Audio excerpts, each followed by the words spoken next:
बोली श्री प्राणनाथ प्यारे की जय। श्री सतगुरु महाराज की जय। चिदादित्यं किशोरांगं परेधाम्नि विराजितं स्वरूप सचिदानंद निर्विकारं सनातनं। बंधु सतगुरु चरण को करो सुप्रेम प्रणाम।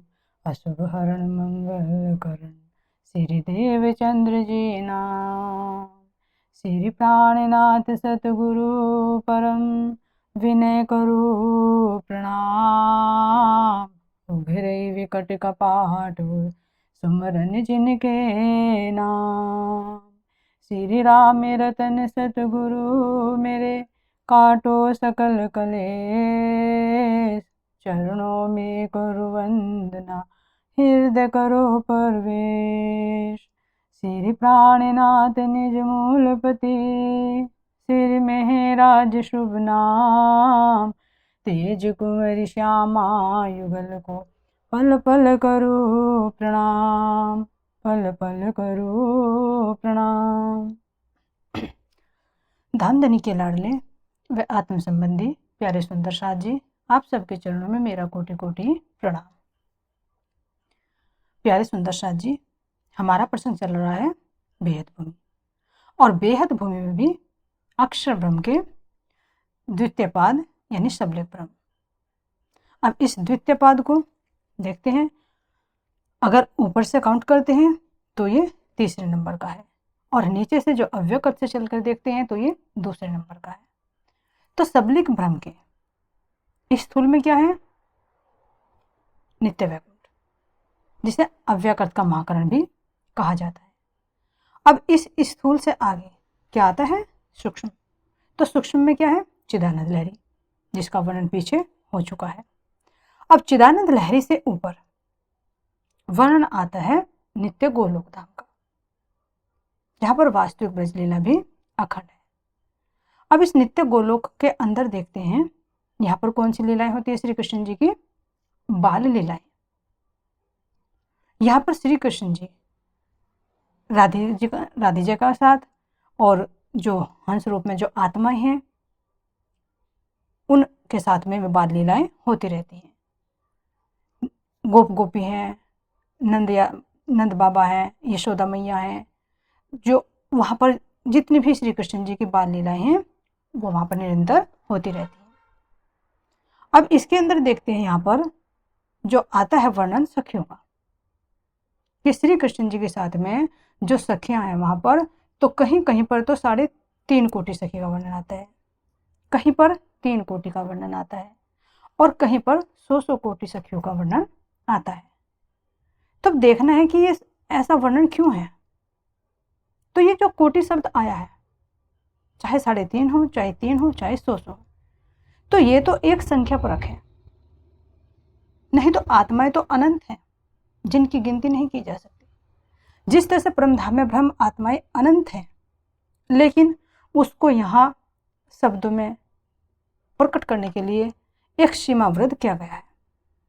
तो वो संख्या कौन सी रखी गई है? 12,000। लेकिन ऐसा जरूरी नहीं कि परमधाम में 12,000 ही हैं, क्योंकि वो शब्दातीत है। तो इसी तरह से इस गोलोक धाम के अंदर भी जो सखियों की संख्या आई है, तो वो केवल एक उपलक्षण है, यानी उसको एक संकेत देने के लिए ये वर्णन किया गया है। तो ये जो 100 कोटि सखी है, ब्रह्म वैवर्त पुराण के अंदर इसकी एक साक्षी मिलती है। क्या कहा गया है उसमें? एकदा राधिया सार्धम गोलोके श्री हरि स्वयं विजहार महारण्ये निर्जने रासमंडले वृंदारण्ये च विरजा सुभगा राधिका क्षमा तस्य वैश्य सुंदर्य गोपीनाम सतकोटिया। तो ब्रह्म वैवर्त के अंदर ये वर्णन आता है। तो इसमें क्या कह रहे हैं? तस्य वैश्य सुंदर्य गोपीनाम सतकोटिया, यानी यहाँ पर 100 कोटि का वर्णन आता है। तो इस श्लोक के अंदर गोलोक धाम की लीला का जिसका वर्णन किया गया है, क्या कह रहे हैं कि एक बार गोलोक धाम के अंदर श्री कृष्ण जी राधिका के साथ में एक निर्जन वन में रास रमण करने के लिए गए, और वहां पर उनके साथ में जो सखियों का वर्णन आता है, विरजा और शुभगा, ये सखियां भी साथ में रहती हैं। और इनके अलावा 100 कोटि सखियां भी रहकर वहां पर लीलाएं करती रहती हैं। तो ये ब्रह्म व्यर्थ पुराण में 100 कोटि सखियों का वर्णन आता है। अब इस गोलोक धाम के अंदर देखते हैं, जितनी भी यहाँ पर सामग्री है, चाहे वहाँ के पहाड़ हैं, चाहे जमुना जी हैं, वन हैं, उपवन हैं, पशु पक्षी, और जितने भी नंद बाबा हैं, चाहे यशोदा माता है, जितनी भी वहाँ पर सामग्री है, चाहे वो जड़ है चाहे वो चेतन है, वो सब वहाँ पर चिन्मय रूप में, दिव्य रूप में मौजूद है। अब वहीं से ये देखते हैं कि जो ये नित्य गोलोक धाम है, इसी का ही प्रतिबिंब जो सबलिक का स्थूल, चाहे सबलिक का स्थूल कहे चाहे अव्यकृत का महाकारण कहे, तो इसी गोलोक की लीला का प्रतिबिंब इस अव्यकृत के महाकारण के अंदर पड़ता है। और फिर अव्यकृत के महाकारण के अंदर जो लीला है उसका भी प्रतिबिंब, जिसको प्रतिबिंब के प्रतिबिंब को प्रतिभास भी कह सकते हैं, वो पड़ता है आदि नारायण के महाकारण में। और फिर आदि नारायण के महाकारण से होता हुआ ये कहाँ पर, इस भूमंडल पर आता है, जो यहाँ पर ये गोलोक की प्रतिबिंबित लीला की गई है। तो ये प्रतिबिंबित लीला तो 11 दिन की तीसरे ब्रह्मांड में की गई है, लेकिन जो पहले काल माया का ब्रह्मांड बना था उसके अंदर जितनी भी यथावत सामग्री थी, चाहे नंद बाबा हैं चाहे यशोदा हैं, और जिन जीवों के ऊपर हम सुरताएं बैठी थी, उनके जीव भी इसी गोलोक धाम से आए थे। तो जैसे यहाँ पर 84 कोष में जितनी भी लीला हुई है, जितनी भी सामग्री बनी हुई है, वो सब उसी गोलोक लीला का प्रतिबिंब है। और यहाँ पर फिर 11 वर्ष की लीला करके, 11 वर्ष की लीला और 52 दिन का भी है।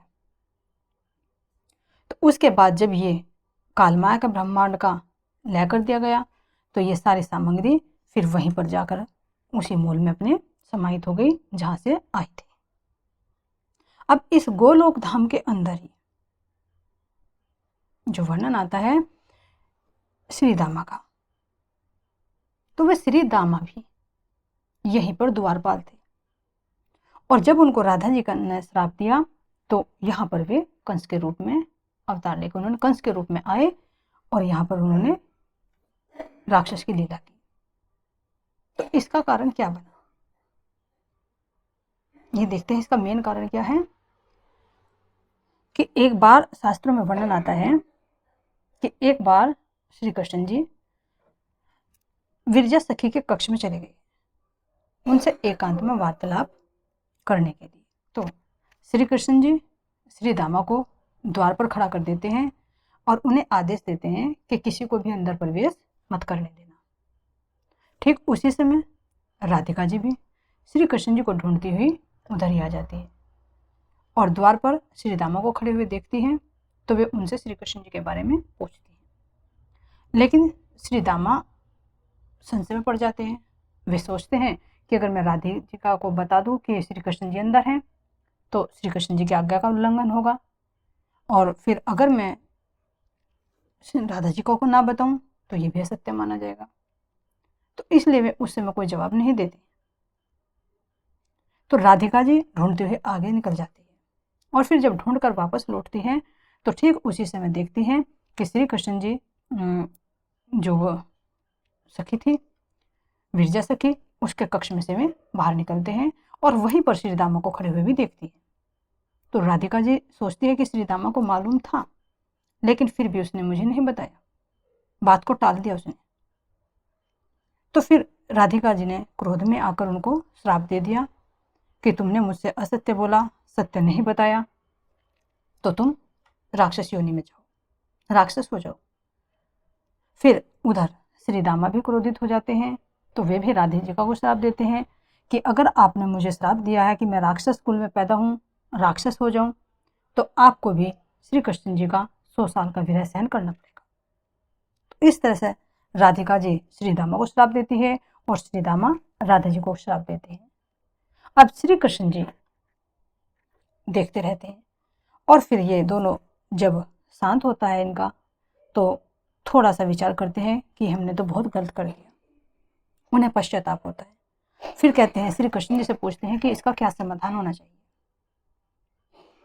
तब श्री कृष्ण जी कहते हैं कि जो श्राप दिया वो तो भोगना ही पड़ेगा, लेकिन इसका समाधान थोड़ा सा, इसका असर ये कम हो सकता है कि जब तुम पृथ्वी पर जाओगे तो तुम्हारे साथ में मैं भी साथ जाऊंगा। तो इसी कारण से फिर यहाँ पर जो वे श्री रामा कंस के रूप में आए, उन्होंने जब यहाँ पर अत्याचार किया तो उसको कोई भी नहीं मार सका, क्योंकि वे गोलोक धाम के थे। तो गोलोक के श्री कृष्ण जी उनका उद्धार कर सकते थे। तो फिर गोलोक से ही जो राधिका जी आई, तो यहाँ पर आकर राधा जी को भी 100 साल का विरह सहन करना पड़ा। हालांकि श्री कृष्ण जी उनके अंदर में ही विराजमान थे, लेकिन उनको भान नहीं हुआ कि श्री कृष्ण जी मेरे अंदर ही हैं, और वे 100 साल तक विरह में तड़पते रहे। तो इन श्री कृष्ण जी को गोलोक के श्री कृष्ण जी कहा गया है, और इन्होंने यहाँ पर आकर प्रतिबिंबित लीला की है। अब जो श्री कृष्ण जी के 3 रूप आते हैं कि कृष्ण कृष्ण सब कोई कहे पर भेद न जाने कोई, एक भेद बैकुंठ का, दूजा है गोलोक, और तीजा धाम खंड का कहत विवेक पुराण। तो एक भेद तो विष्णु भगवान हुए, तन तो एक श्री कृष्ण जी का है, लेकिन उन्हीं के अंदर एक विष्णु भगवान है, एक ये गोलोक के श्री कृष्ण जी हैं जो गोलोक से आए हैं राधिका के साथ, और एक पूर्ण परमात्मा श्री राज जी का आवेश भी इन्हीं श्री कृष्ण जी के तन में रहकर उन्होंने लीला की है। तो इसलिए नाम तो एक है, लेकिन शक्ति इनके अंदर 3 है। तो ये गोलोक के श्री कृष्ण जी 11 वर्ष तक रहे, लेकिन इनकी जो अलग से लीला हुई है वो इस तीसरे जागने के ब्रह्मांड में 11 दिन की प्रतिबिंबित लीला हुई है। तो ये यहीं से है, इसलिए इनको नाम गोलोक के श्री कृष्ण जी भी कहा जाता है। तो इस गोलोक धाम के अंदर श्री कृष्ण जी अपने दिव्य स्वरूप से 2 भुजी स्वरूप में हाथ में मुरली लिए हुए और अपने स्वेच्छा में स्वरूप से विराजमान रहते हैं। अब इसका जो एक और साक्षी मिलती है वो किसके अंदर मिलती है हमें? देवी भागवत के अंदर। देवी भागवत के अंदर क्या कहा गया है? दिव्यभुजम मुरली हस्तम किशोरम गोपवेशिनम स्वेच्छा में परम ब्रह्म परिपूर्णतमा तथा ब्रह्मा विष्णु शिवादिश्य स्तुतम मुनि गणेर्नुतम निर्लप्तम साक्षी रूपम च निर्गुणम प्रकृति पर। इसके अंदर क्या कहा गया है कि इस गोलोक धाम के अंदर देवभुज श्री कृष्ण जी मुरली हाथ में लिए हुए किशोर अवस्था में इच्छामय स्वरूप में विराजमान है। अब इसके अंदर क्या कहा कि प्रकृति से परे, प्रकृति परम, प्रकृति किसके लिए आया यहाँ? अव्याकृत ब्रह्म के अंदर। तो अव्याकृत ब्रह्म से परे यहाँ पर श्री कृष्ण जी अपने ब्रह्म स्वरूप में विराजमान है। तो इस स्वरूप को ब्रह्मा विष्णु और शिव और इनके अलावा और देव भी और महर्षिगण भी सब इस स्वरूप को नमन करते हैं, लेकिन प्राप्त नहीं कर पाते। क्यों नहीं कर पाते? क्योंकि ये जो स्वरूप है ये निर्गुण है, निर्लेप है और साक्षी रूप है। तो नमन तो करते हैं, इच्छा तो करते हैं, लेकिन इस स्वरूप को प्राप्त नहीं कर पाते। ज़्यादा से ज़्यादा ब्रह्मा विष्णु महेश कहाँ तक का देखते हैं? जो आदिनारायण के महाकारण में। लेकिन जो मूल रूप में इसका भी जो मूल है अव्याकृत का महाकारण है, और उसका भी जो मूल है ये सब लिख के कारण के अंदर जो नित्य गोलोक धाम है। तो इसी नित्य गोलोक धाम के अंदर नित्य प्रति नई नई लीलाएं होती रहती हैं। तो यहाँ पर जो स्वरूप है श्री कृष्ण जी का, उस स्वरूप को क्या कहते हैं? बाल मुकुंद। अब बाल मुकुंद के स्वरूप का जो भी साधक ध्यान करते हैं, श्री कृष्ण जी की बाल लीलाओं का स्मरण करते हैं, इसका ध्यान करते हैं, तो वे साधक इसी को प्राप्त होते हैं। लेकिन कब? जब तारतम्य ज्ञान के माध्यम से इस वास्तविक गोलोक का, फिर इसके प्रतिबिंब जो व्यकृत के महाकारण में उसकी वास्तविकता का, फिर आदिनारायण के महाकारण में जो प्रतिभासी की ब्रज है उसकी वास्तविकता का, और जो यहाँ भूमंडल पर ब्रज लीला हुई है, इन सब लीला को जब तारतम्य ज्ञान के माध्यम से समझ लेते हैं और समझ कर वास्तविक मूल को ध्यान में लाते हैं, तो तभी साधक इस स्थान को प्राप्त होते हैं। तो सतगुरु श्री धन देवचंद जी महाराज जी को भी जब दूसरी बार दर्शन हुए ध्यान अवस्था में, तो उनकी सुरता भी यहीं इसी गोलोक धाम में आकर श्री कृष्ण जी के उन्होंने दर्शन किए थे। तो जो भी साधक इनकी बाल लीलाओं का चिंतन करते हैं वे भी इसी धाम को प्राप्त होते हैं। इसीलिए इसको ब्रज की बहिष्ठ भी कहा गया है। अब ये जो ब्रज की बहिष्ठ है, अब इसको अगर नीचे से काउंट करते हैं तो ये कौन से नंबर की पड़ती है? चौथे नंबर की बहिष्ठ पड़ती है, क्योंकि 3 तो अव्यक्त के अंदर हो गई और चौथी ये ब्रज की बहिष्ठ हो गई।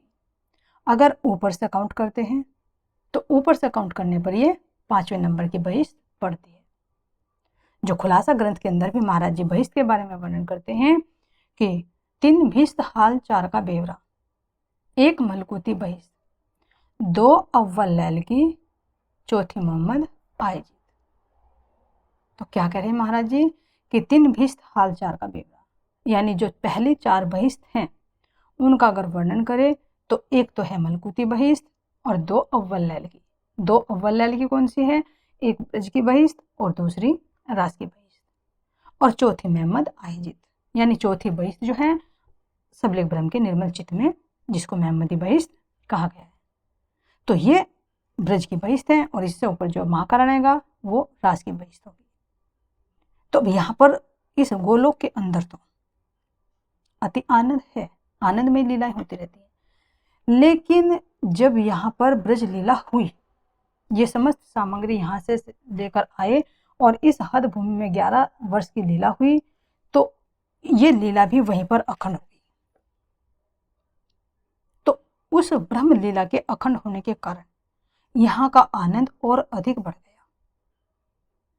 एक तो आनंद पहले ही था, लेकिन ब्रह्म की लीला अखंड हो जाने से वहां का आनंद बहुत अधिक बढ़ गया। क्यों? क्योंकि ये राज्य महाराज जी के आवेश से युक्त हुई है, ब्रह्म आत्माओं के साथ में की गई लीला है, तो अक्षर ब्रह्म के लिए तो सर्वोत्तम है। तो इसीलिए अक्षर ब्रह्म ने इस लीला को अपने सबलिक के इसी कारण पाद में अखंड कर लिया, तो जिस कारण से यहाँ की लीला का आनंद और ज्यादा बढ़ गया। तो जो 11 वर्ष और 52 दिन की यहाँ पर लीला हुई, वो चूंकि तो लीला अक्षर ब्रह्म के इस सबलिक के कारण में अखंड हो गई। ये तो ब्रह्मांड लय हो गया। जिस तरह से देखते हैं कि कोई चीज है और वो हमारे साथ में कोई घटना घटी हो तो वो समय भी बीत जाता है, वो स्थान भी मिट जाता है, लेकिन उसकी जो स्मृति होती है वो स्मृति हमारे चित्तपटल पर अंकित हो जाती है। तो ठीक इसी तरह से जो 11 वर्ष और 52 दिन की लीला हुई थी, तो वो ब्रह्मांड तो लय कर दिया, लेकिन उसकी स्मृति अक्षर ब्रह्म के चित्त पर हमेशा हमेशा के लिए अखंड हो गई, जिसको सदाशिव भी कहा गया है। अक्षर चित्त में ऐसे भयो ताको नाम सदाशिव कहो, जो हमेशा कल्याणकारी, हमेशा आनंददायी लीला बन गई। तो इस ब्रह्म लीला के कारण ही यहाँ का आनंद और अधिक ज्यादा बढ़ गया है।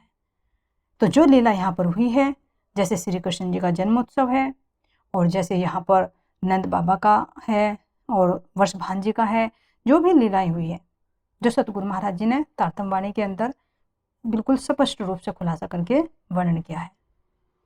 जैसे जन्म उत्सव का कीर्तन ग्रंथ के अंदर है, और अखंड गोकुल का वर्णन भी आता है, तो वो भी यहीं पर वर्णन किया गया है, जिसका वर्णन आगे के वीडियोज में किया जाएगा। बोले श्री प्राणनाथ प्यारे की जय, श्री सतगुरु महाराज की जय। प्रणाम।